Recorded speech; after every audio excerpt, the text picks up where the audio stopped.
अस्सलामु अलैकुम नाज़रीन व सामईन, आपका हमारे ATR उर्दू चैनल में खैर मकदम और इस्तकबाल है। आज हम आपके सामने सीटेट उर्दू का फर्स्ट पेपर लेकर हाजिर हुए हैं और जिसने भी फर्स्ट पेपर का ज़ुबान 1 यानी लैंग्वेज 1 चूज़ किया है ये उसी के लिए है। आप देखिए अपने बुकलेट के कोड के मुताबिक अपना आंसर मैच कर लीजिए। लेकिन इससे पहले हम आपको बता दें, अगर आप हमारे चैनल पर नए हैं तो चैनल को सब्सक्राइब कीजिए, वीडियो को लाइक और शेयर ज़रूर कीजिए। सबसे पहले हम आपको तेज़ी में पढ़ के बता देते हैं कि जो क्वेश्चंस आमतौर पे आपके पैराग्राफ से हैं वो हम तेज़ी में पढ़ते हैं।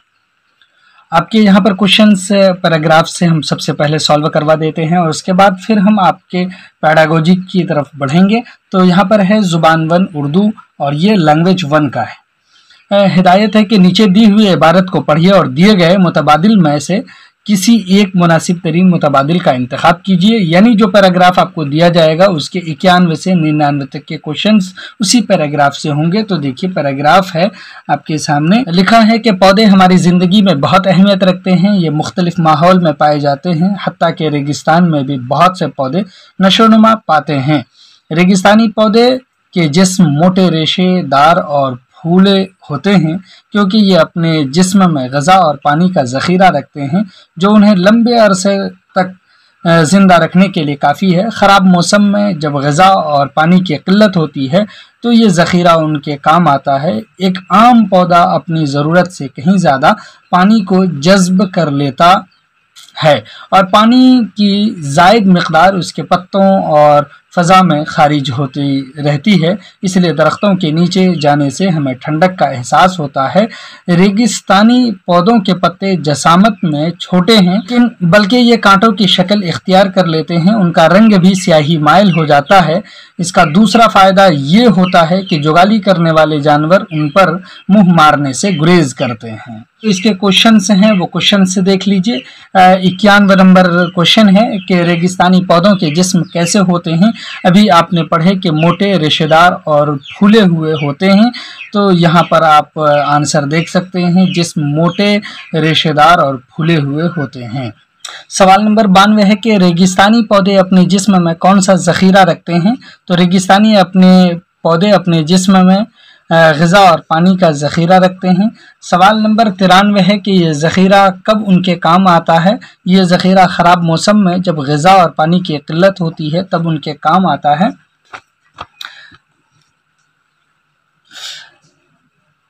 सवाल नंबर 94 है रेगिस्तानी पौधों के पत्ते जसामत में कैसे होते हैं। तो जसामत में छोटे होते हैं। इसी तरह से कि रेगिस्तानी पौधे का रंग कैसा होता है, उनका रंग स्याही माइल होता है। 96 में है कि दरख्तों के नीचे जाने से ठंडक का एहसास क्यों होता है।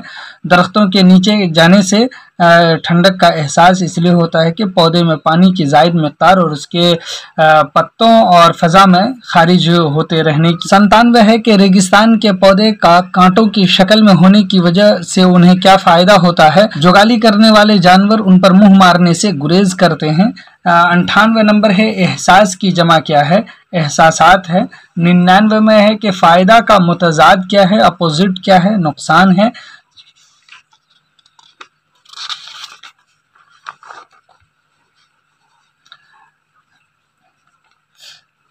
इसके बाद ये शेर है कि सितारों से आगे जहां और भी हैं, अभी इश्क के इम्तिहान और भी हैं। क़नाअत न कर आलमे रंगोबू पर, चमन और भी हैं, आशियाँ और भी हैं। अगर खो गया एक नशेमन तो क्या गम, मकामात आहो फ़ग़ां और भी हैं। इसी रोज़ व शब में उलझ कर न रह जा कि तेरे ज़मा वो मकां और भी हैं। तो शाही है परवाज़ है काम तेरा, तेरे सामने आसमां और भी हैं। तो यहाँ पर 100 नंबर क्वेश्चन में इसी से पूछा गया है। आंसर आपको इसी गज़ल से मिल जाएंगे। शायर ने दूसरे मिसरे में किसके इम्तिहान की बात कही है।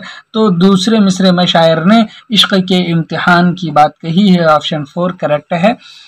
उसके बाद सवाल नंबर 101 है कि शायर ने किस पर क़नाअत न करने की बात कही है। आलमे रंग व बू पर क़नाअत न करने की बात कही है। उसके बाद 102 है कि शायर ने शाहीन के काम को कहा है, शाहीन के काम को परवाज़ करना कहा है। 103 103 नंबर क्वेश्चन है कि शायर किस में उलझ कर न रहने की बात कर रहा है, तो रोज़ो शब में उलझ कर न रहने की बात कर रहा है। उसके बाद क्वेश्चन नंबर 104 में आपसे पूछा गया है, अगर खो गया एक ... तो क्या गम। झैल में दिए गए लफ्ज़ों में से सही लफ्ज़ भरिए, तो नशेमन है, अगर खो गया एक नशेमन तो क्या गम। उसके बाद है गम का मुतजाद यानी अपोजिट शब्द है खुशी, ऑप्शन 4 करेक्ट है। अब यहाँ से आपको पेडागोजिकल क्वेश्चंस पूछे जा रहे हैं 106 से 120 तक। 106 में है कि तीसरी जमात का उस्ताद आमोजगारों को नए अल्फाज देता है, दर्ज झैल में से कौन सा तरीका नए अल्फाज दर्ज कराने के लिए सबसे मौजू और मुअस्सिर है, तो सबसे मौजू और मुअस्सिर तरीका है ऑप्शन 2, उस्ताद को अल्फाज के मानी की वजाहत उनके सियाक में करना चाहिए जिनमें वो इस्तेमाल होते हैं। इसी तरह से 107 नंबर है कि ज़ुबान की आमोजिश स्पेस होती है या है, तो ज़बान की आमोजिश अमल है, ऑप्शन 1 करेक्ट है। उसके बाद 108 में है मिसाल से ममासलत रखने वाली हिकमत अमली का इंतखाब कीजिए। मिसाल है यहाँ पर कि मैं उस ज़ुबान के इस्तेमाल पर तवज्जो मरकूज़ करता हूँ जिसके बारे में मुझे यकीन हो कि वो दुरुस्त है, तो इसका सही जवाब है ऑप्शन 2 अज़ खुद निगरानी। सवाल नंबर 109 है कि दूसरी जमात का तालिबे इल्म एक गाना गाता है, सर, कंधे, टखने और अंगूठे। गाना गाते हुए वो इन जिस्मानी आज़ा को भी छूता है, उस्ताद किस हिकमत अमली से उन्हें पढ़ा रहा है, तो ऑप्शन 2 करेक्ट है, कुल जिस्मानी रद्द अमल। 110 नंबर क्वेश्चन है कि पढ़ने के तरीके आपको अलिफ बा जीम से हाथ से और यानी इसको मैच करना है। कारी क्या करता है, तो ये ऑप्शन अलिफ का आपको मैच करना है, इसमें से 1 या 2 4 जिससे भी हो। तो है कि अलिफ में पेश गोई इस्तिंबाती अंदाज है, सियाक से मानी अख्ज़ करना है, गायर मुताला है, मतन की तरतीब और तंजीम की निशानदही है। कारी क्या करता है, तो देख लीजिए लिखने के अंदाज की बुनियाद पर मुसन्निफ के एहसासात का तयन करता है, मतन के बाज़ हिस्सों की मदद से गैर मानूस अल्फाज को समझने की कोशिश करता है, उन्वानात और तारीफ़ी जुमले की मदद से मालूमात की तरतीब और तंजीम के तरीक़ों को जानने की कोशिश करता है, किसी मतन में ज़ुबान के बरतने के तरीक़ों पर तवज्जो मरकूज़ करता है, मतन के मानी व मफ़हूम समझने के लिए उन्वानात और तस्वीर की मदद लेता है। मज़कूरा पढ़ने के तरीक़े और कारी के मुजव्वज़ा अमल का मिलाप कीजिए, तो मिलाप अगर करेंगे तो ऑप्शन 4 इसका करेक्ट है, यानी अलिफ का 5 और बे का 1, जीम का 2, दाल का 4, हे का 3।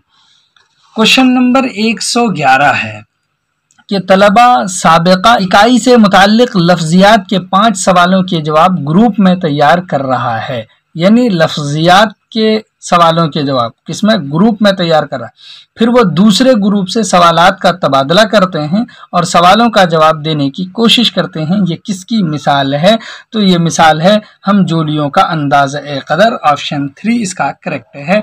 उसके बाद क्वेश्चन नंबर 112 है कि जब उस्ताद मुझे लफ्ज़ या मुहावरे वाला कोई कार्ड देता है तो मुझे बहुत खुशी होती है, पूरी क्लास के लिए मुझे इस पर अदाकारी करनी होती है ताकि तलबा कार्ड पर लिखे लफ्ज़ या मुहावरे के बारे में क़यास कर सकें।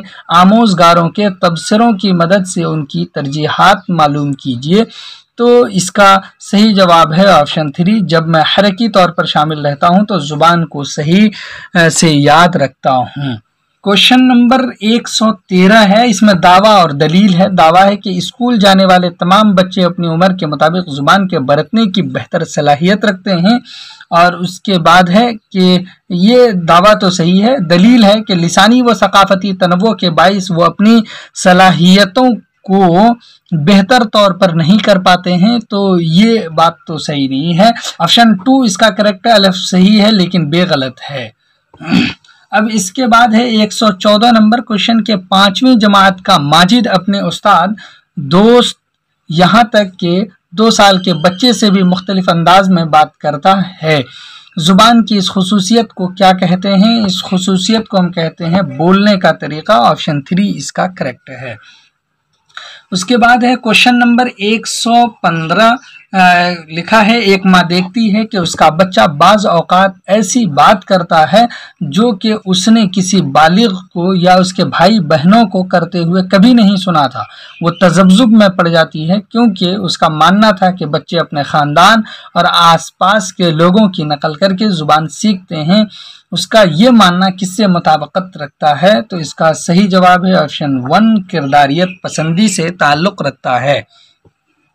क्वेश्चन नंबर 116 है कि बच्चे में आगे चलकर एकेडमिक महारतों को बुनियाद फराहम करने वाली रस्मी खानदगी की तालीम शुरू होने से पहले फ़रोग़ पाने वाली महारतों को कहते हैं नए अनासिर। ऑप्शन 2 इसका करेक्ट है। सवाल नंबर 117 है, दादी माँ घर पर बच्चों को कहानियाँ पढ़कर सुनाना पसंद करती हैं। इस तरह वो बच्चों को नई किताबों और ख़यालात से मुतारफ़ कराती हैं और बच्चे भी इस पूरे अमल में मुस्तैदी से शामिल रहते हैं। इस तकनीक को क्या कहते हैं? इस तकनीक को कहते हैं मुकालमाती क़िराअत। ऑप्शन 2 इसका करेक्ट है। क्वेश्चन नंबर 118 है कि क़िराअत की तदरीस का वो तरीक़ा जो हरूफ और सौतियों जैसे बुनियादी अनासिर से शुरू होता है और बच्चों को बताता है कि मजमूई क़िराअत शुरू करने से पहले सौतियों को जोड़कर अल्फाज बनाए जा सकते हैं, इसे क्या कहते हैं? तो इसे कहते हैं ऊपर से नीचे का तरीक़ा। ऑप्शन 4 करेक्ट है। अब उसके बाद है 119 नंबर क्वेश्चन के इसमें भी दावा और दलील है। दावा ये किया गया है कि सौती हिज्जे दुरुस्त हिज्जे की आमोजिश की सलाहियत पर कदगन लगाता है। बिल्कुल बेहद इसकी दलील कि जब छोटे बच्चे रिवायती हिज्जे के बजाय अपने ईजाद करदा हिज्जे को बरतते हैं तो ये दुरुस्त हिज्जे की आमोजिश की सलाहियत पर कदगन नहीं लगाता है। तो मौजू तरीन मुतबादिल का इंतखाब कीजिए। तो ये बात तो है कि इसकी वजाहत सही नहीं है। 1 नंबर सही है, अलिफ और बे दोनों सही हैं, लेकिन सही तौज़ीह नहीं है। क्वेश्चन नंबर 120 है और ये आखिरी क्वेश्चन है आपका इसका कि नई ज़ुबान की आमोजिश के वक्त तलफ़्फ़ुज़ के मुनफरिद उसूलों के बाइस बहुत से तलबा में अक्सर एतमाद की कमी होती है। इस कमी पर काबू पाने का एक तरीक़ा ये है कि क्लास में ऐसी खेल की शक्ल में सरगर्मियाँ अंजाम दें जिनमें ज़ुबानी तामुल शामिल हो। ऑप्शन 1 इसका करेक्ट है। तो चलिए आप से हम फिर मिलते हैं अगले वीडियो में। तब तक के लिए खुदा हाफिज़। अस्सलामु अलैकुम।